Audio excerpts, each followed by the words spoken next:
Good evening, ma'am. Good evening, ma'am. Good evening, ma'am. Good Good evening. evening, ma'am. Good evening, Good ma'am. evening, ma'am.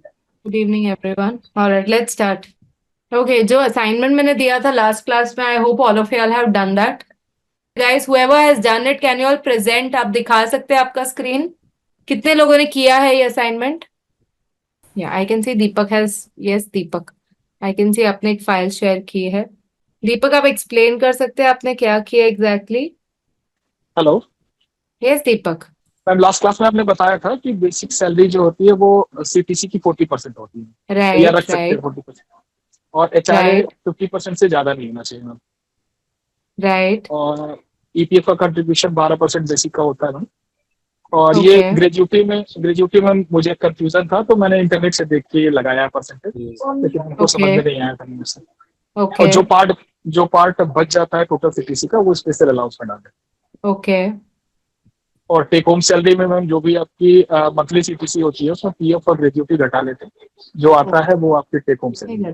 सो आप बोल रहे हैं आपने basic जो है वो 40% लिया सीटीसी का, ओके, एंड एचआरए आपने 50% लिया बेसिक का, ओके, ईपीएफ आपने लिया 12% बेसिक का, ऑल राइट, ग्रेचुटी आपने लिया 4.8%, 1% ऑफ बेसिक, ठीक है, स्पेशल अलाउंस लिया आपने, स्पेशल अलाउंस कैसे लिया आपने?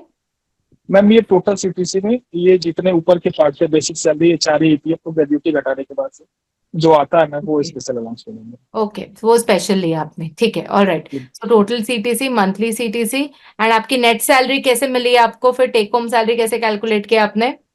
ये मैम मंथली सीटीसी से हमने पीएफ और ग्रेजुएटी का पार्ट घटा लिया। ओके, मंथली सीटीसी से पीएफ एंड ग्रेचुटी का पार्ट आपने हटा दिया, ऑल राइट। जी जी। सो आपको बेसिकली ये मिल गया, ठीक है, very good, excellent. Let's start by understanding our 3 to 4 labour laws, जो बहुत जरूरी है समझना, ठीक है। सो सबसे पहले we will start with the first labour law, ठीक है, that is PF, alright. PF के बारे में पहले समझ लेते हैं, बिकॉज हमको जब ये तीनों की थोड़ी आइडिया रहेगी ना इन डिटेल, तो इट्स लाइक जब हमको लास्ट क्लास में, इसलिए मैंने ग्रॉस क्या होता है, नेट क्या होता है, सीटीसी क्या होता है, ये तीन कॉन्सेप्ट्स एक्सप्लेन किए थे, ठीक है। सो नाउ अगर मैं ये एक्सप्लेन करती हूँ तो it is going to be little better, alright, alright. See guys, let's start with PF, okay. So PF, ESIC, gratuity, ठीक है, ये तीनों को एग्जैक्टली क्या टर्म बोला जाता है, किसी को आइडिया है? कौन सा टर्म यूज होता है यूजुअली? ये तो डेफिनेटली लेबर लॉज हैं, बट इनके लिए एक टर्म यूज होता है। Can any one of you tell me? Security ma'am. Social security, very good, excellent, okay. ये सोशल सिक्योरिटी क्यों होता है और क्या मतलब होता है सोशल सिक्योरिटी का? Any idea? मैम, क्योंकि ये हमारे भविष्य निधि पेंशन भविष्य के लिए ये जो है अमाउंट काम आते हैं, इसके लिए भविष्य इसको के काम आते हैं, ठीक है। सो मतलब ये भविष्य का सोच के ही गवर्नमेंट ने बनाया था, आपको लगता है ये कॉन्सेप्ट? जी मैम। ठीक है, right, very good. See guys, हम सबको पता है व्हेन यू नो हम इसको जो पीएफ, ईएसआईसी वगैरह है ना, इसको हम बोलते हैं सोशल सिक्योरिटी नॉर्म्स, ठीक है। हम सोशल सिक्योरिटी नॉर्म्स क्यों बोलते हैं उसको? There is a reason behind it, because क्या होता है ना, आई टेल यू, लाइक एक आप नॉर्मल एक मिडिल क्लास पर्सन देख लो, ठीक है, लोअर मिडिल क्लास देख लो या नॉर्मल मिडिल क्लास देख लो, और someone who is not even middle class, जो उनसे भी कम कैटेगरी वाले होते हैं, एक नॉर्मल इंसान का जो सैलरीड पर्सन होती है उनका कैसे चलता है, हर महीने सैलरी लाते हैं घर पे, ठीक है, एंड सैलरी लाने के बाद ऐसा होता है कि हर महीने के एक्सपेंसेस से most of us, you know, it's like उनका पूरा खर्चा उस पे ही निकल जाता है, ओके। सो कभी भी जब आपका पूरा महीने का खर्चा बस आपकी सैलरी खत्म कर देती है ऑलमोस्ट, ओके, खत्म हो जाती है, उनकी लाइफ में आप सोचो अगर ऐसा कुछ भी होता है जहां पे यू नो कोई अनसर्टेनिटी आती है, जो सबके लाइफ में कभी ना कभी आती है, ठीक है, वेदर इट इज लाइक कोई फैमिली में डेथ हो गई या कोई एक्सीडेंट हो गया या कोई मेडिकल एक्सपेंस हो गए, anything that happens which we are not expecting, उनके पास कभी उस चीज के लिए पैसा नहीं होता है, ठीक है। अनसर्टेनिटी छोड़ो, अगर लाइफ की अच्छी चीजें भी होती है, फॉर एग्जाम्पल बच्चों की एजुकेशन होने दो, अगर क्या बोलते हैं बच्चों की शादी करनी है वो होने दो, most important which I personally feel, जो आई थिंक सब मिडिल क्लास की स्ट्रगल होती है, कि वो ये सब चीजों के लिए तो फिर भी पैसे जमा कर लेते हैं, बट जब वो रिटायर होते हैं एंड जब वो ओल्ड एज में जाते हैं, उनके पास खुद के लिए कुछ नहीं बचता है, they are totally dependent on children, ठीक है, which is like a reality, because उन्होंने फुल लाइफ यही एक्सपेंसेस करने में निकाल दिए। सो सोशल सिक्योरिटी जब ये चालू हुआ, इनका ये मेन इसका कॉन्सेप्ट ये अनसर्टेनिटी थी। इसका मेन कॉन्सेप्ट था कि जो चीजें लाइफ में हैप्पीनेस लाती हैं, जैसे कि शादी हो, एजुकेशन हो, या बर्थ हो घर में किसी का बेबी का, तो ऐसे चीजों के लिए पैसे होने चाहिए।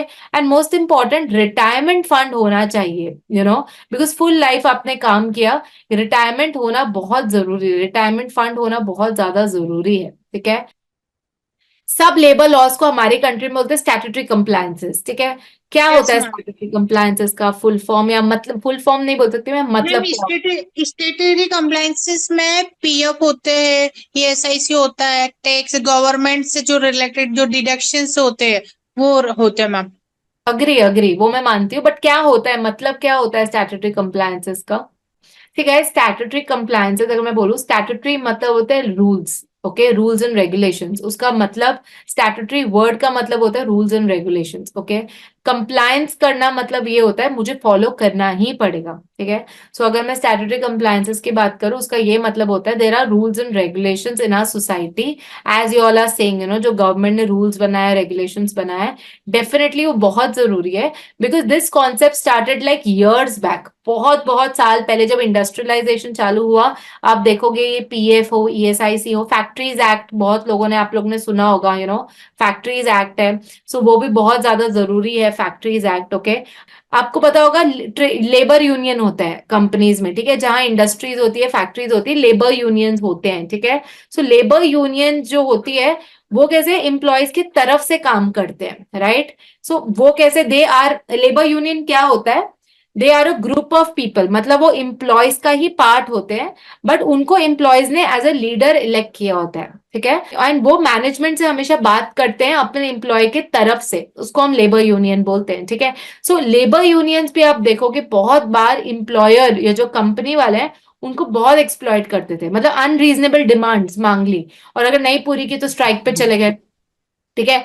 इसलिए एक बहुत इंपॉर्टेंट एक्ट है, पता है, ये स्ट्राइक वगैरह के लिए भी एक बहुत इंपॉर्टेंट एक्ट है। किसी को कुछ आइडिया है इसके बारे में?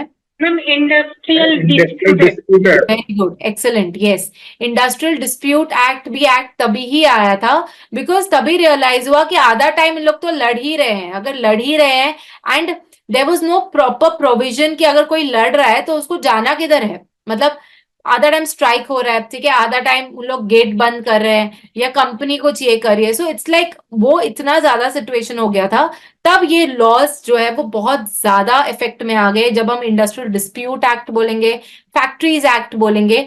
एंड इन सब का मेन कॉन्सेप्ट यही है कि जो भी लॉज है बहुत क्लियर हो। इनफैक्ट स्टैंडिंग ऑर्डर्स एक्ट भी होता है, ठीक है, मतलब मे बी आप लोग में से, मैं ये सब इसलिए बता रही हूँ क्योंकि आप लोग में से ऐसे कितने लोग होंगे जिनको इंटरेस्ट होगा कि मैं इंडस्ट्री में काम करूँ या मैं फैक्ट्रीज में काम करूँ, ठीक है। सो आपके लिए आईआर फील्ड बहुत अच्छी होती है, जहां पे लेबर लॉज इन डिटेल, इतने डिटेल में सिखाया जाता है, ट्रस्ट में।